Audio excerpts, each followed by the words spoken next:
অনেক মানুষ আমরা এমন আছি টাকা টাকা সত্ত্বেও কুরবানি দিই না।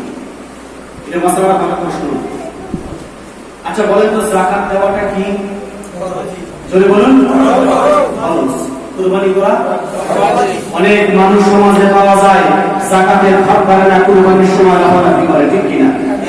জোরে বলুন। যাকাতের কোনো ভাগ করে না, যাকাতের কোনো হিসাব রাখে না, যাকাতের কোনো খবরই নেই, অথচ কুরবানির সময় এত লাফালাফি করে, এত মানে দুনিয়া তোমাকে দেখাতে বেড়ায় যে আমি বড় গরু কিনে কুরবানি দেবো, অথচ তার সে কোনোদিন কোনো বছর সে মানে তার উপরে যাকাত ফরজ, যাকাত আদায় করে না। এটা মাসালা ভালো করে শুনুন। আর অনেক মানুষ আমরা আছি টাকা টাকা সত্ত্বেও কুরবানি দিই না।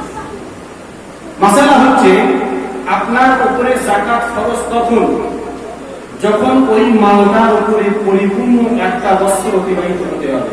বুঝতে পারছেন কথা? কিন্তু কুরবানির ক্ষেত্রে এটা ফরজ নয়।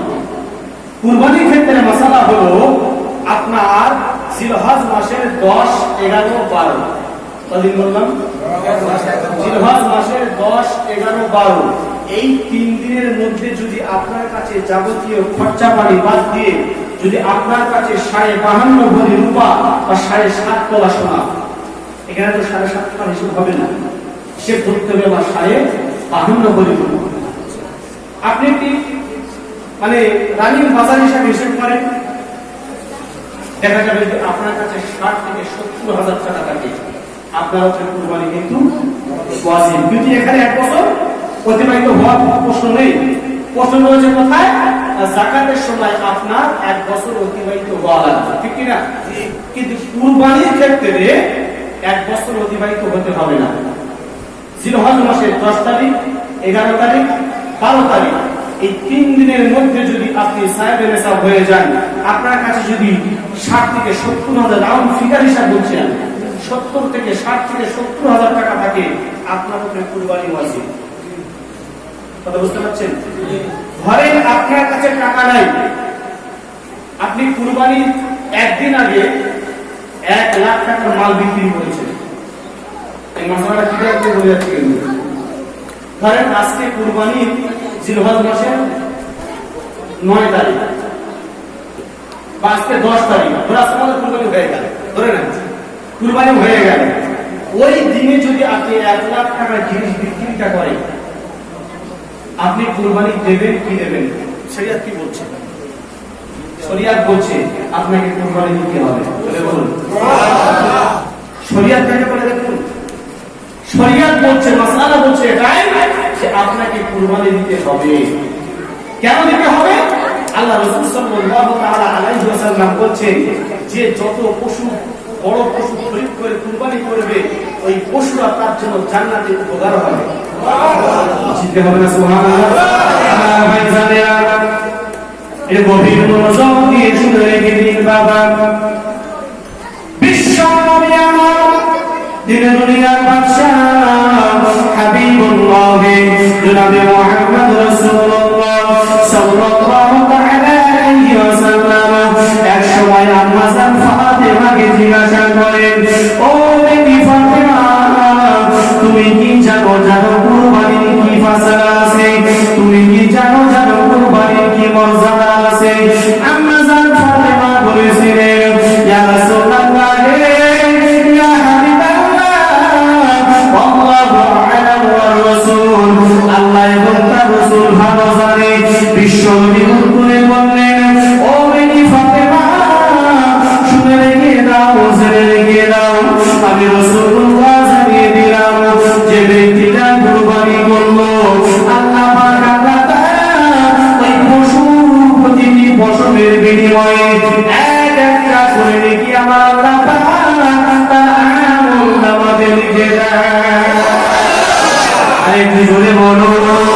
বিশ্বনবী বলেন, ও বেটি ফাতেমা, শুধু তাই নয়, যদি হালাল টাকা দিয়ে গেল, আল্লাহ পাক পবিত্র কোরআনে বলেন হালালান তাইয়্যিবা, হালাল খাদ্য খাওয়ার কথা বলেছেন। হালাল খাদ্য দিয়ে, হালাল টাকা দিয়ে আল্লাহর রাস্তায় ব্যয় করতে বলেছেন। ও ভাই জানেরা, বিশ্ব নবী তাই বলেন, ও বেটি ফাতেমা,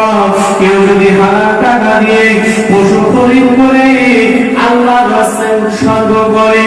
আমি দয়ার নবী জানিয়ে দিলাম, আমি মায়ার নবী জানিয়ে দিলাম, ওই পশুটার রক্ত মাটিতে পড়তেই না পড়তে আমার আল্লাহ পাক তার যাবতীয় গুনাহগুলোকে আমার আল্লাহ মাফ করে দেয়।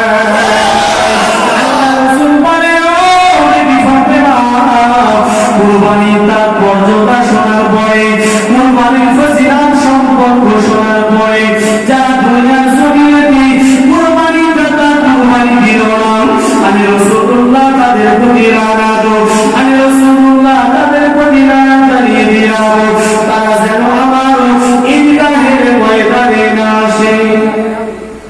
বুঝতে পারছেন কথা? কে বলছেন?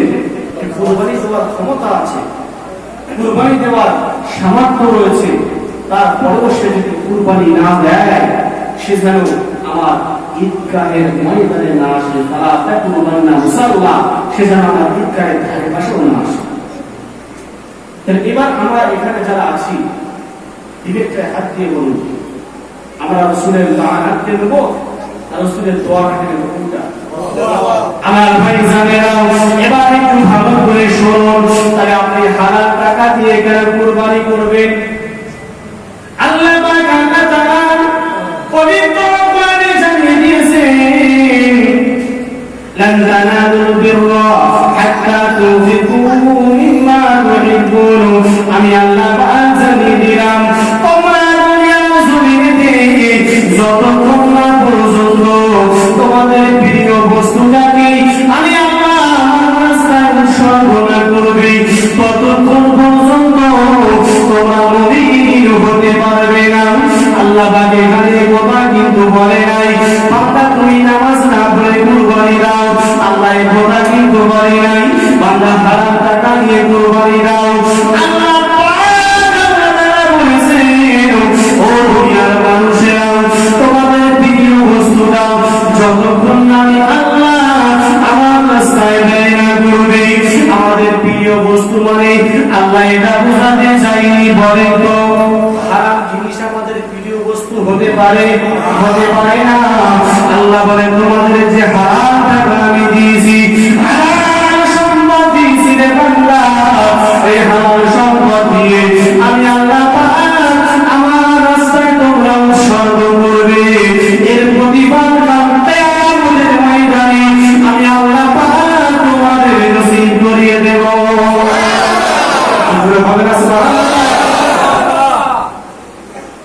যেহেতু আমাদের সামনে পবিত্র ঈদুল আযহা অর্থাৎ কুরবানির দিন, যার কারণে আমি ঘুরে বাড়িতে দিতে আসি, তার আপনি যদি নামাজ না পড়েন, যত টাকা পশু খরিদ করে কুরবানি দেন কেন, আল্লাহ বলছে বান্দা তোমার পুরো ইবাদত আমার কাছে গ্রহণ হবে না। ধরে একটা মানুষ 100 বার হজ করেছে, প্রতি বছর যাকাত দেয়, ভালো করে বুঝেন, প্রতি বছর এতিম মিসকিন দান খয়রাত যাবতীয় সব কিছু করলো, কিন্তু সে নামাজ পড়ে না, হবে?